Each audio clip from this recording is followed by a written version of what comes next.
ज्योति मिश्रा अपने इस चैनल पर आप सबका स्वागत करते हूँ और अपनी पढ़ाई को आगे बढ़ाते हुए एक नए टॉपिक को लेके आई हूँ जिसको आज हम लोग कवर करेंगे।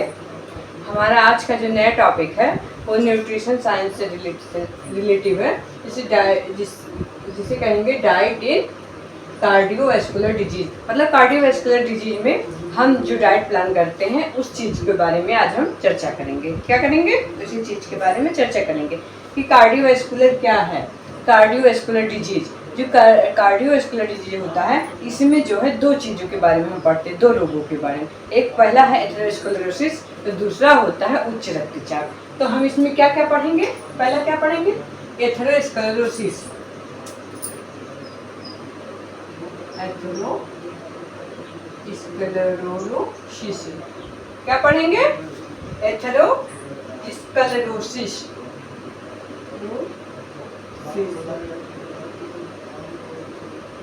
ठीक है। और दूसरा क्या पढ़ेंगे? दूसरा पढ़ेंगे उच्च रक्तचाप।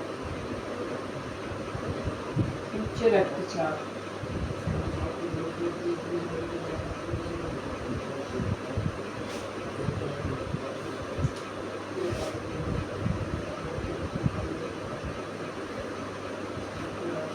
ठीक है। इसमें दो रोग आते हैं। ये पहला है एथेरोस्क्लेरोसिस, ठीक है, और दूसरा है उच्च रक्तचाप। इन दोनों के बारे में आज हम पढ़ेंगे। ठीक है। अब पहला इसमें से है क्या है?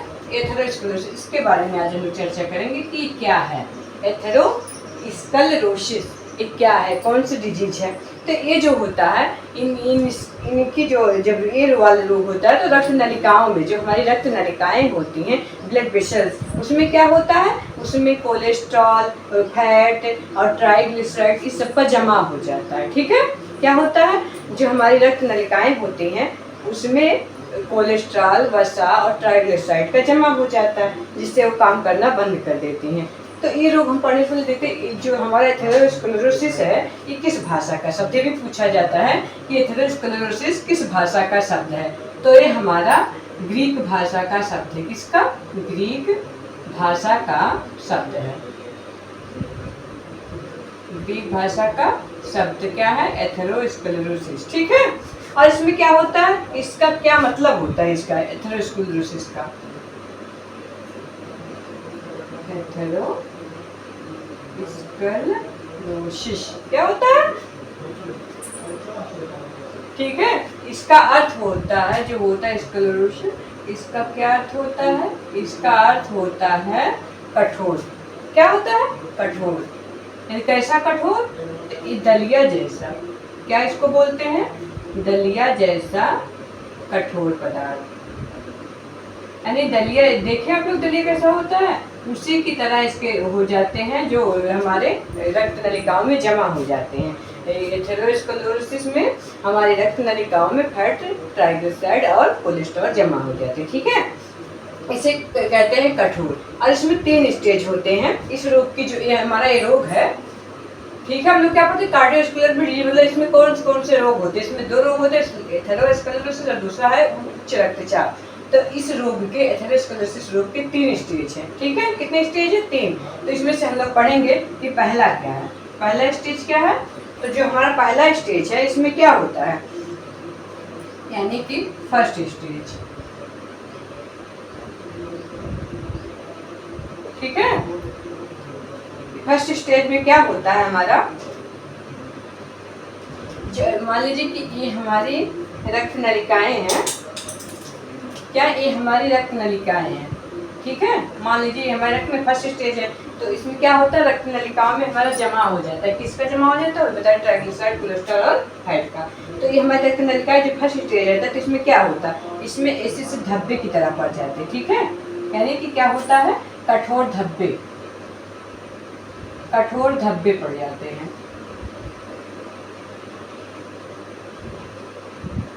कठोर धब्बे पड़ जाते हैं। क्या होता है? कठोर धब्बे पड़ जाते हैं। ठीक है। और जो हमारा दूसरा स्टेज है, यानी हम लोग देखते हैं सेकंड स्टेज। इस सेकंड स्टेज में क्या होता है? Second stage.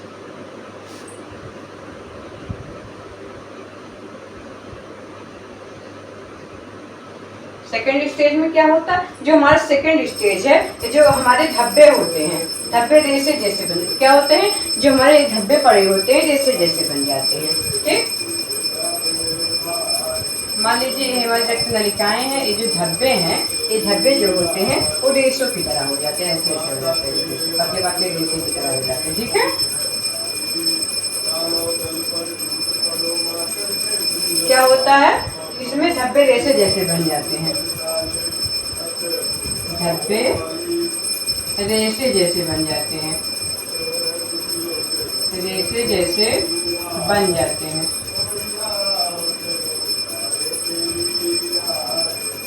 क्या होता है, धब्बे रेशे जैसे बन जाते हैं।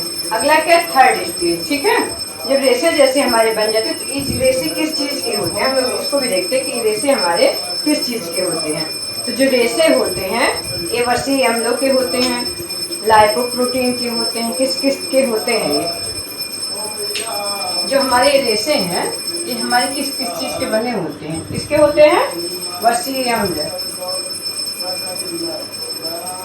वसीय अम्ल, और किसके होते हैं, लाइपोप्रोटीन,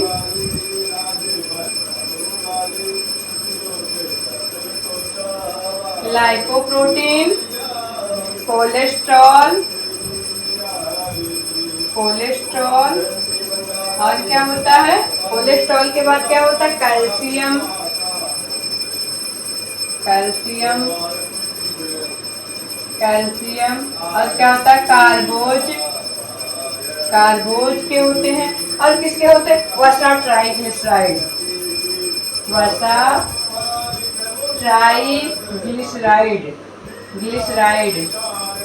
ठीक है, वसा ट्राइग्लिसराइड आदि के होते हैं। ठीक है, आदि के होते हैं जो हमारे रेशे बन जाते हैं इस तरह से धब्बे जैसे, वो हमारे तीन चीज के होते हैं। अगला थर्ड स्टेज। थर्ड स्टेज में हम लोग देखते हैं क्या होता है, जो हमारा थर्ड स्टेज है, क्या हुआ, थर्ड स्टेज,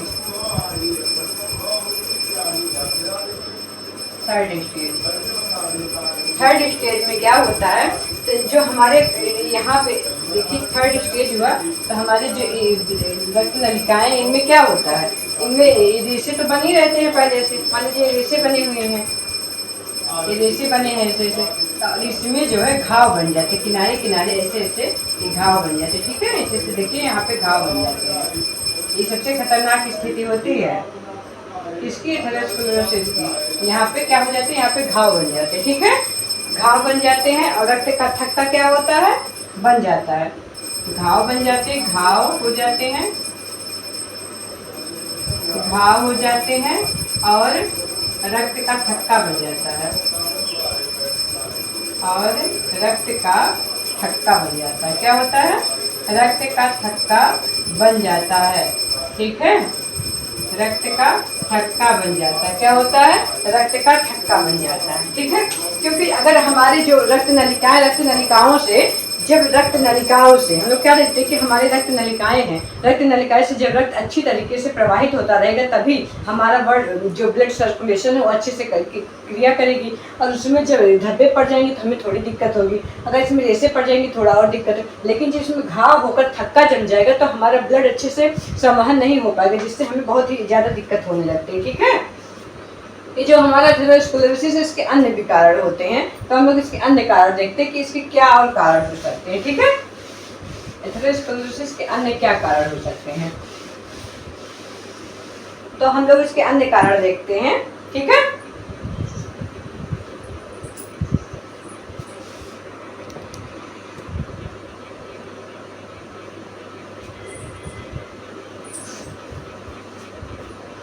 हाँ, तो हम लोग देख रहे थे ना कि जो क्या होता है, एथेरोस्क्लेरोसिस जो हमारा है, इसमें हम लोगों ने देखा था कि इसमें किस प्रकार से तीन स्टेज में हमने देखा था। फर्स्ट स्टेज में क्या हो रहा था, फर्स्ट स्टेज में हमारे जो नलिकाएं थी, रक्त नलिकाएं, उसमें जो है छोटे छोटे कण के समान बन गए थे। दूसरे में क्या होता, जो हमारे ट्राइग्लिसराइड, वसा और फैट ये सारे होते थे, वो सारे हमारे रेशे के रूप में बनकर हमारे रक्त नलिकाओं में जमा हो गए। तो थर्ड स्टेज में हमने देखा था कि सारे नलिका घाव के रूप में परिवर्तित होकर रक्त के ब्लड का थक्का जमा ले रहे थे। ठीक है, तो ये सारी चीजें देखी। और हमने देखा था कि अन्य कारण, मतलब ये एथेरोस्क्लेरोसिस होने के अन्य कारण भी है। ये अन्य कारण क्या है? पहला है एंजीना पेक्टोरियल। क्या था? पहला है एंजीना पेक्टोरियल। ये एंजीना पेक्टोरियल में क्या होता है? इसमें क्या होता है कि जो रक्त का प्रवाह होता है, रक्त का प्रवाह धीरे धीरे होने लगता है। यानी जब हमारे धीरे धीरे होने लगता है। हम लोग देखते हैं ना कि जब हमारी जो रक्त नलिकाएं हैं, ब्लड वेसल्स, उसमें जब बहुत सारा ट्राइग्लिसराइड और फैट के कण जमा होने लगते हैं तो क्या होता है? पहले क्या होता है कि एंजीना पेक्टोरियल मतलब रक्त का प्रवाह उसमें धीरे धीरे होने लगता है। ठीक, जो फैट और ट्राइग्लिसराइड के कण होते हैं उनकी वजह से हमारा रक्त प्रवाह धीरे धीरे होने लगता है। इसके बाद दूसरा स्टेज आता है हृदय अंतरोध यानी कोरोनरी ऑक्लूजन। क्या होता है? Occlusion, coronary occlusion. इसमें क्या होता है? इसमें होता है किसी अंग की, जैसे किसी विशेष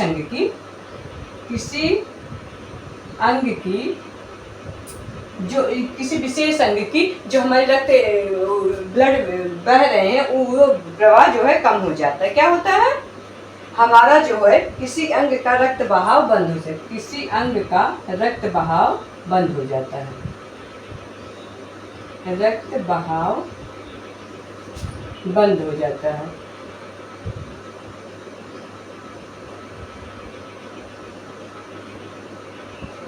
ठीक है, क्या होता है? किसी अंग का रक्त बहाव क्या होता है? बंद हो जाता है। ओके, अगला क्या था? उसके बाद क्या होता है? हृदय रोध गलन यानी कोरोनरी इन्फेक्शन। कोरोनरी इन्फेक्शन में क्या होता है? जो हमारी ये नलिकाएं हैं, क्या है? जो हमारी नलिकाएं हैं, हम लोग देखते हैं ना, ये जो हमारी नलिकाएं होती हैं, ये हमारी नलिका है, रक्त नलिका। इसमें क्या हो जाता है? इसमें जो हमारे रक्त के कण हैं, ये जो है जम करके घाव रूप में परिवर्तित हो जाते हैं। हमारी नलिकाओं में जगह जगह पे घाव बन जाते हैं। क्या बन जाते हैं? घाव बन जाते हैं। ठीक है, और ये जब घाव बन जाते हैं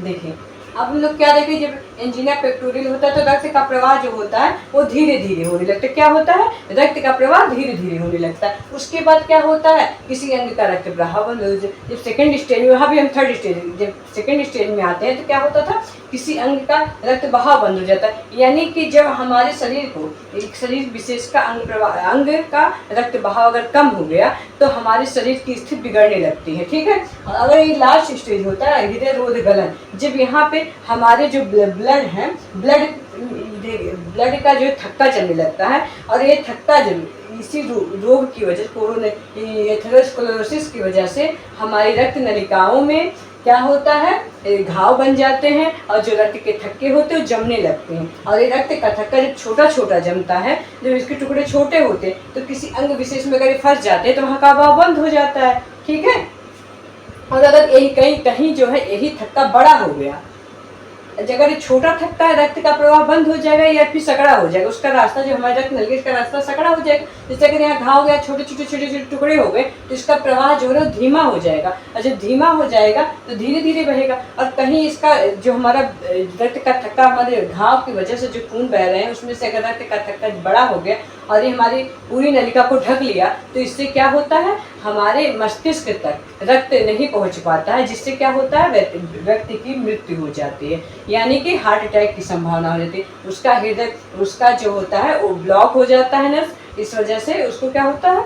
उसकी मृत्यु भी हो जाती है। इसलिए यह स्टेज सबसे खतरनाक होता है। ठीक, उसके बाद हम लोग क्या देखते हैं, इसके क्या कारण थे? एथेरोस्क्लेरोसिस के क्या कारण है? तो जैसे सुस्ती के कारण है, पहला है अधिक कैलोरी युक्त, मतलब ज्यादा से ज्यादा कैलोरी युक्त आहार लेना, इसकी वजह से भी क्या होता है, एथेरोस्क्लेरोसिस हो जाता है। ठीक है। दूसरा क्या है, दूसरा अधिक संतृप्त वसीय अम्ल लेना, मतलब फैट का असंतृप्त रूप में लेना। असंतृप्त हमारे लिए फायदा, क्योंकि संतृप्त वसीय अम्ल तो इसको ज्यादा नहीं लेना चाहिए, इसको ज्यादा लेने से क्या होता है, ये रोग की संभावना बढ़ जाती है। अगला आरामदायक जीवन, कोई भी कार्य ना करने से, हम लोग आलसियों की तरह ऐसे बैठे रहेंगे, कोई कार्य हम नहीं करेंगे, सिर्फ खाएंगे ही खाएंगे, तो क्या होगा, कोई ना कोई रोग तो पकड़ेगा ही। अगला है शारीरिक क्रियाशीलता कम होता, मतलब काम मन ना करना, कोई भी काम बहुत कम करना या फिर ना करना, इसकी वजह से भी रोग हो जाते हैं। आगे 5 है वंशानुक्रम। वंशानुक्रम से मतलब ये पीढ़ी दर पीढ़ी भी हस्तांतरित होती है, ब्लड प्रेशर, डायबिटीज हमारे माता पिता से, दादा दादी से, नाना नानी से हमको भी मिल सकते हैं इसकी ओर। अगला धूम्रपान करने से क्या होता है, धूम्रपान हमारी जो धूम्रपान की आदतें, शराब, गुटखा, सुर्ती, तंबाकू, ये सारी चीजें जो होती हैं, ये जो है हमारे इस रोग को बढ़ावा देती है। अगला है रक्त वर्ग, ये भी रक्त वर्ग की सबसे ज्यादा संभावना होती है एथेरोस्क्लेरोसिस होने की। और सातवां लाइपोप्रोटीन की अधिकता, लाइपोप्रोटीन की जब अधिकता हो जाएगी तो क्या होगा, एथेरोस्क्लेरोसिस हो जाएगा। अगला है 8वां है अंतःस्रावी हार्मोन्स, अंतःस्रावी हार्मोन्स की वजह से भी एथेरोस्क्लेरोसिस होता है। ठीक है, हम लोगों ने ये सब देख लिया कि किस किस वजह से क्या क्या होता है, इतना समझ में आया आप लोग के। हाँ चलिए ठीक है, इतना इसके बाद हम लोग क्या देखेंगे कि इसमें क्या उपचार होते हैं, ये रोग हो जाता है। ठीक है, ये हम लोग देखें लाइपोप्रोटीन की अधिकता से आखिर ये रोग क्यों हो जाता है। जो हमारा लाइपोप्रोटीन है, ये रक्त में वसा को घोलने का क्या कार्य करता है, क्या यहाँ पे नोट करके लिख भी सकते हैं। लाइपोप्रोटीन, जो लाइपोप्रोटीन होता है, इसका क्या कार्य होता है, लाइपोप्रोटीन जो होता है वो वसा को रक्त में घोलता है, वसा को रक्त में घोलता है। ठीक है, एक क्वेश्चन पूछ भी ले जाता कि लाइपोप्रोटीन का क्या कार्य है। लाइपोप्रोटीन वसा को रक्त में घोलता है। ठीक है, और ये जो ज्यादा होगा तो ज्यादा मात्रा में वसा को उसमें घोल लेगा, जैसे क्या होगा, उसकी अधिकता हो जाएगी हमारी रक्त नलिकाओं में। अगला हम लोग देखते हैं उपचार, इसके क्या उपचार है, इसके उपचार, एथेरोस्क्लेरोसिस के क्या उपचार है, तो हम इसके उपचार लिखते हैं।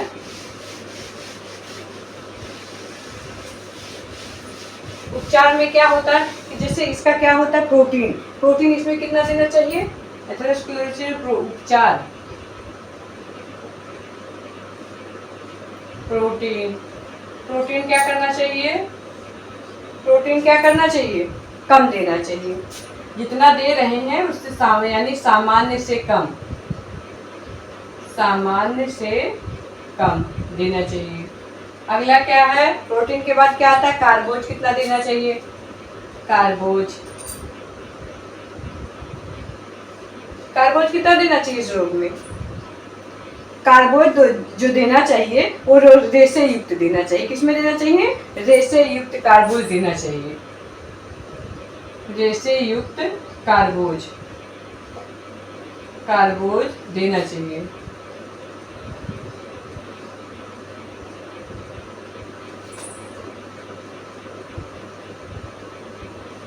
रेशे युक्त कार्बोज देना चाहिए। अगला क्या है, वसा, वसा क्या करना चाहिए, वसा की अधिकता से ही तो सब कुछ हो रहा है, इसलिए वसा को बंद कर देना चाहिए, बंद कर देना चाहिए। ट्राइग्लिसराइड, वसा और जो है फैट ये सारी चीजें बढ़ने से ही तो क्या होता है, बंद कर देना चाहिए, तो ये एथेरोस्क्लेरोसिस रोग हो जाता है। हमारी रक्त नलिकाओं में यही सब तो जमा हो जाता है। अगला क्या है, विटामिन, तो विटामिन में क्या करना, पढ़े थे, माफ कीजिएगा वो वीडियो रुक गया था, तो हम लोगों ने यहाँ तक देख लिया था ना कि इसमें क्या होता है, तो स्क्लेरोसिस में वसा जो होता है हमारा फैट, इसको बंद कर देना चाहिए, क्योंकि फैट की अधिकता से ही, फैट के जमाव से ही तो हमारे ये रोग हो रहा है, इसलिए इसको बंद कर देना चाहिए। ठीक है, क्या बंद कर देना चाहिए, फैट, फैट को बंद कर देना चाहिए। और विटामिन, उसका विटामिन था, विटामिन सी देना चाहिए, क्या देना चाहिए, विटामिन सी को देना चाहिए। ठीक है, विटामिन सी देना चाहिए। और जो हमारा फैट है अगर इसको देना भी हो तो ये पूफा रूप में देना चाहिए, किसमें देना चाहिए, पूफा के रूप में इसको हमें देना चाहिए। क्या, फैट अगर देना भी है तो पूफा में देना है और कोई फैट नहीं देना है। ठीक है, विटामिन सी को देना चाहिए। खनिज लवण में क्या होता है, हम लोगों ने खनिज लवण को देखा था। तो खनिज लवण जो है वो हमारा खनिज लवण विटामिन सी खनिज लवण पर्याप्त मात्रा में, मतलब मिनरल्स देने में किसी भी प्रकार की कोताही नहीं करनी चाहिए और मिनरल्स हमें अधिक मात्रा में देना चाहिए। क्या देना चाहिए, अधिक मात्रा में मिनरल्स देना चाहिए। इसमें जो होता है लहसुन और प्याज अधिक मात्रा में देना चाहिए और कच्चे फॉर्मेट में देना चाहिए, मतलब कच्चे रूप में लहसुन और प्याज खाना चाहिए। लहसुन प्याज खाना हमारे लिए अत्यंत, लहसुन प्याज में सल्फर होता है, ठीक है। और लहसुन जो है कच्चा प्याज या लहसुन खाना चाहिए, जिसमें जो हमारा एक कच्चा अगर हम खाएंगे तो ये एस्प्रिन दवा की तरह कार्य करता है, जो हमारे हाई बीपी और एथेरोस्क्लेरोसिस में बहुत ही फायदेमंद सिद्ध होता है, ठीक है। तो इसलिए हमें मिनरल्स को भरपूर मात्रा में लेना चाहिए। और मिनरल्स में एक हमारा आता है बथुआ का नाम सब लोगों को सुना होता है ना। तो बथुआ को हृदय का टॉनिक कहते हैं। क्या कहते हैं, हृदय का टॉनिक, यानी हार्ट टॉनिक है ये हृदय के लिए बहुत ही रामबाण इलाज है। अगर हम लोग बथुआ खाते तो हमारा हार्ट बहुत ही मजबूत होता है। क्या होता है, हार्ट बहुत ही मजबूत होता है, ठीक है। और क्या हम लोगों ने पढ़ा था कि जो हमारा एक पॉइंट है कि इंसुलिन इंजेक्शन लेने से क्या होता है, लाइपेज एंजाइम की क्रियाशीलता नष्ट हो जाती है, जिससे रक्त नलिका में वसा का जमाव कम नहीं हो पाता, ठीक। अगर हम इंसुलिन का इंजेक्शन ले रहे हैं, एक चीज ध्यान देनी होगी कि अगर हम इंसुलिन का इंजेक्शन ले रहे हैं तो भी उससे क्या होता है, हमारा क्या होता है, जो हमारा लाइपेज बन रहा है वो नष्ट हो जाता है। उससे क्या होता है, वसा में इसका जमाव कम नहीं हो पाता, ठीक है। इसलिए हमको क्या करना चाहिए, हमें मिनरल्स अधिक मात्रा में लेना चाहिए, रेशे युक्त पदार्थ अधिक मात्रा में लेना चाहिए। और क्या फैट अगर लेना तो पूफा के रूप में लेना चाहिए। लहसुन प्याज कच्चे फॉर्मेट में खाना चाहिए। और बथुआ तो लेना ही चाहिए क्योंकि ये हार्ट टॉनिक है। तो आज हम लोगों ने क्या पढ़ा, एथेरोस्क्लेरोसिस के बारे में। कार्डियोवैस्कुलर में हमने डिजीज में हमने आहार पढ़ा, जिसमें पहला हमने दो था, एक एथेरोस्क्लेरोसिस, दूसरा था उच्च रक्तचाप। एथेरोस्क्लेरोसिस हमारा जो कार्डियोवैस्कुलर मतलब हार्ट संबंधी रोग होते हैं, ये धनिक वर्गों का रोग है, यानी धनिक वर्ग, धनिक देश, इन सब में अधिक मात्रा में देखिए कोई भी धनी व्यक्ति उसको डायबिटीज या फिर जो है हाई बीपी, एथेरोस्क्लेरोसिस, इन सब की अधिक मात्रा में समस्या हो जाती है, ठीक है, क्योंकि ये आराम पसंद होते हैं। अब हम लोगों ने पढ़ा कि आराम जीवन से वंशानुक्रम से और फिर जो है खान पान में अच्छी संतृप्त वसा लेने से, इन सारी कारणों से हमारा ये वाला रोग होता है। और इस रोग में हमने पढ़ा भी एथेरोस्क्लेरोसिस में क्या होता है कि जब हमारे शरीर में हमारा आरामदायक जीवन हो जाता है, हम लोग भोजन संतृप्त फॉर्मेट में लेते हैं, तो क्या होता है हमारे शरीर में वसा, ट्राइग्लिसराइड, इन सब का जमा होने लगता है। जब जमा होने लगता है, जो हमारी रक्त नलिकाएं हैं, रक्त नलिकाओं में जब इनका जमाव अगर छोटे छोटे रूप में हुआ, जिससे क्या होता है, एथेरोस्क्लेरोसिस दो शब्द से हम लोगों ने बताया कि ये दो शब्द से बना था, कि एथेर और स्क्लेरोस, जिसका अर्थ होता है दलिया जैसा कठोर, यानी दलिया जैसा कठोर पदार्थ हो जाता है। जो फैट और ट्राइग्लिसराइड होता है वो हमारे रक्त नलिकाओं में जमा होने लगते, जब छोटे छोटे कण के रूप में होता है। तो हम लोग फर्स्ट स्टेज में जब रहते तो छोटे छोटे कणों में रहता हमारे रक्त नलिकाओं में, और जब सेकेंड स्टेज आता है तो सेकेंड स्टेज में ये ट्राइग्लिसराइड फैट जो है वो क्या हो जाते हैं, वो ऐसे वो बन जाते हैं, रेशों की तरह हमारे इसमें रक्त नलिकाओं में जमा होने लगते हैं। फर्स्ट स्टेज में क्या था, फर्स्ट स्टेज में था कि छोटे छोटे कणों में थे। सेकंड स्टेज के मान लीजिए फर्स्ट में छोटे छोटे कण के रूप में थे, और सेकंड स्टेज क्या हुआ, हमारा जो सेकंड स्टेज था इसमें रेशे पतले पतले रेशे बन गए। और जो मान लीजिए थर्ड स्टेज हो गया, इसमें क्या होता था, इसमें जो रेशे के साथ साथ हमारे इसमें घाव बन जाते थे। क्या हो जाते थे, घाव बन जाते थे, ठीक है। जब घाव बन जाते हैं, जब ये घाव बन जाते हैं, जब घाव बनेंगे तो खून तो निकलेंगे, जब खून निकलता तो रक्त का थक्का भी जमेगा। और यही रक्त का थक्का अगर छोटे छोटे रूप में होता है तो हमारे रक्त नलिकाओं में कहीं भी जाके हमारे रक्त प्रवाह को अवरोध कर सकता है, और ठीक है, अवरोध करता है। और कहीं थक्का बड़ा हो गया तो किसी भी नस में या फिर किसी भी रक्त नलिका में, ब्लड वेसल्स में जाके हम उसको ब्लॉक कर देता है। जब ब्लॉक कर देता है तो हमारा ब्लड मस्तिष्क तक नहीं पहुंच पाता, और जब मस्तिष्क तक नहीं पहुंच पाता, मस्तिष्क किसी भी अंग को हम सूचना नहीं दे पाता, और जब सूचना नहीं दे पाता तो हार्ट तक सूचना नहीं पहुंचेगा, और हार्ट धड़कना बंद कर देता है, जिससे व्यक्ति की मृत्यु हो जाती है। इसलिए हमको इस स्टेज में अधिक ही सावधानी बरतनी चाहिए। हमको थोड़ी सी भी समस्या होने पर हमें तुरंत डॉक्टर की सलाह लेनी चाहिए, ठीक है।